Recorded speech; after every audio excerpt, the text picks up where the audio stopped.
Hi guys, Renee Pizzata here, acting my age. Welcome back, and if you're new to the channel, be sure and hit subscribe and come back every Wednesday for new episodes. This week, I sat down with actor and comedian Doc Farrow. Doc talked to me about his journey from military man to funny man. He also talked to me about the time he wanted to go for a walk for a few months, just like Forrest Gump. He also talked to me about learning how to just be became a big lesson in his life. You've seen Doc in just about everything. Lethal Weapon, Arrested Development, Curb Your Enthusiasm, Will and Grace, but you probably know him best as the lovable Coach Wilkins on the CBS hit show, Young Sheldon. Sheldon back in the nurse's office? Yeah. Let me guess. Yellow fever, dengue fever, cat scratch fever, cholera. Oh, I was gonna say cholera. I didn't see your kid at practice today. Everything all right? Not really. That's it? You're not going to ask me what's going on? I just did. You shut me out. It doesn't mean you can't persist a little. You know, this is the kind of crap I get from my wife. I do not need it from you. Sorry. What's up, Doc? Hey, what? Oh, hey. you, sir, were a medic in the Navy? I was a corpsman. Okay, a corpsman. So the Army has medics, Air Force has medics. The Yes. Navy has corpsmen that serve with the Marines. You got it. Yeah. I was a combat 8404 combat corpsman from 1998 to 2005, and I served with the Marines for 4 years, twice in Iraq, and was in the hospital at the ER over in Camp Leicester for 3 years. Wow. Yeah. Well, I know everybody says this to you all the time, but thank you for your service. Thank you very much. Thank you. Well, did you always have the dream to be a performer even before you were in the military? Did it come to you while you were in the military? What's your history with that? I never thought about acting. Went through the military. I got out and I was kind of bumming around California for a few years, and I was a drug and alcohol counselor in Palm Springs for a little while. And I'm sitting on the couch and I'm watching Larry the Cable Guy. And before that was the Colbert Report. And I'm watching, I was like, these guys are funny and they're so concise. I can do that. This is what I want to do. And that's how it started. And I just got on my motorcycle and said, oh, I wanted to do stand-up. And the reason I was going to go to acting school was because I saw Dave Chappelle on In the Actor's Studio. And he said that Bill Cosby told him, I think he said Bill Cosby told him. So Bill Cosby told him that if you want to be a good comedian, you want to be a great comedian, you have to be a good actor. So I jumped on, I said, I'm going to start doing stand-up, and I was going to try and find places there. And I was like, why don't I just go to LA? Down on my motorcycle, had $2,000, moved out to LA, and didn't know where my next check was coming from, but I knew that that's where I was supposed to go. And that was the beginning. But I never thought about acting. I knew that one of my defense mechanisms was always comedy, especially, with my Marines, with corpsmen, when I would get upset or feel defensive, then comedy was one of the first places that I would. So I knew I was funny to a certain extent, and how to craft that was a different story. Mm-hmm. And it was so scary. I came out here to do stand-up, and it took me about 6 months to actually do it over the mic. Yeah. And every time I get on stage, it's usually about 5 minutes of holy fuck, and me praying to get hit by a car before I get on stage. But once I get up there, it's everything's fine. I had a birthday recently. I turned 32. Thank you. Which is why I'm doing comedy, so my family's not the only one laughing at how my life has turned out.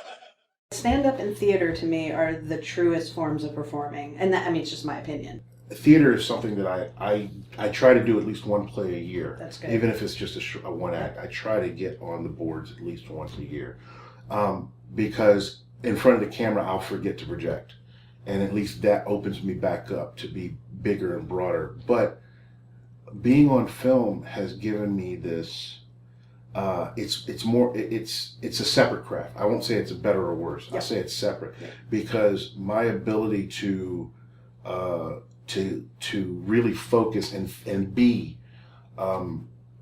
comes out in film. That's harder, because with theater I can move myself into an emotion or move myself into where I need to be broad. But if I can't move and I need to be, I'm learning more how to just be. And that takes a whole separate craft, which I love as well. So I get me to Broadway, get me to series regular. I'll be fine when we're together. 2016, I had this, I don't know I don't want to even put a label on it, but it was the idea that I was going to go for a walk. And go for a walk for a few months. Okay. I had no idea what that was going to look like, but I was like, I want to go for a walk. And then a friend of mine suggested the Pacific Crest Trail. And I said, yeah, that's what I'm going to do. And my manager was like, great, go do it. And my commercial agent was like, great, go do it. My theatrical agent was not of that mind. They don't like us to go away for long stretches of time. Well, the way that they handled it was not how I would. They basically said, we do all this work for you, and we're trying to make this stuff happen. And my response was, great, take a break. And if you're not here when I get back, that's fine. And I knew exactly what I was saying. I did not expect them to be here. I'm not suggesting anybody do this. This is the opinion of me and me alone. Yes. I knew what I was saying. I knew that it was time for me to go. There was something in my gut that said, do it. I went, and I was on the trail for a month. Dropped 33 pounds in like 17 days. It was beautiful. I remember this was journaled kind of on Facebook, wasn't it? Yeah, I remember. And something at the end of, I was struggling because for about a week, something was saying, get off the trail, get off the trail, get off the trail. And I was struggling with it. I wanted to finish it because I am an obsessive compulsive person. If I'm going to start it, then by God damn it, I'm going to finish it. And I got to the Bridge of the Gods. I was 2 miles outside of the Bridge of the Gods. And I'm sitting there going, should I stop? Should I stop? My knee is swollen up this big because I have bad knees and I've been walking with a pack for a month. And I'm like, no, you got to finish this. And I reach down and I see this stone. And this stone, somebody had to put it there, but they put it there for me. I still have the stone. And on the back of it, it was a smooth stone, and I picked it up, and on the back of it, it said, a divine sign. And I was like, are you fucking kidding me? Wow. So I stopped there, I got off the trail, and I am pretty certain that my agency would have dropped me if it hadn't been for Allison Jones calling me in. Allison Jones is I love her to death. She was calling me in for everything.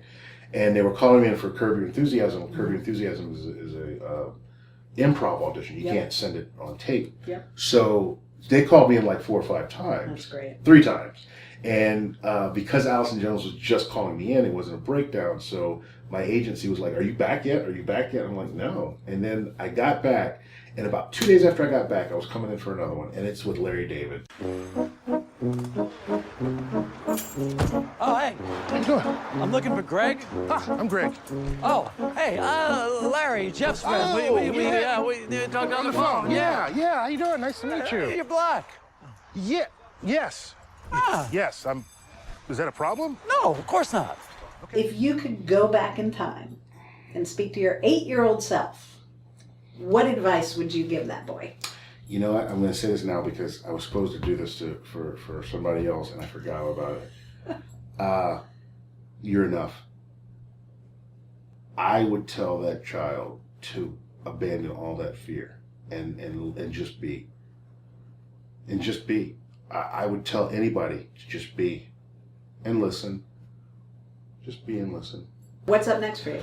A friend of mine, a wonderful actress, Deborah Leonhardt, and I got together about 3 years ago for a project called Save Rounds. This film is about a corpsman who comes back from Iraq, and he's lived in a bottle, and highly suicidal, unlovable, just completely absorbed with survivor's guilt because of Marines he couldn't save.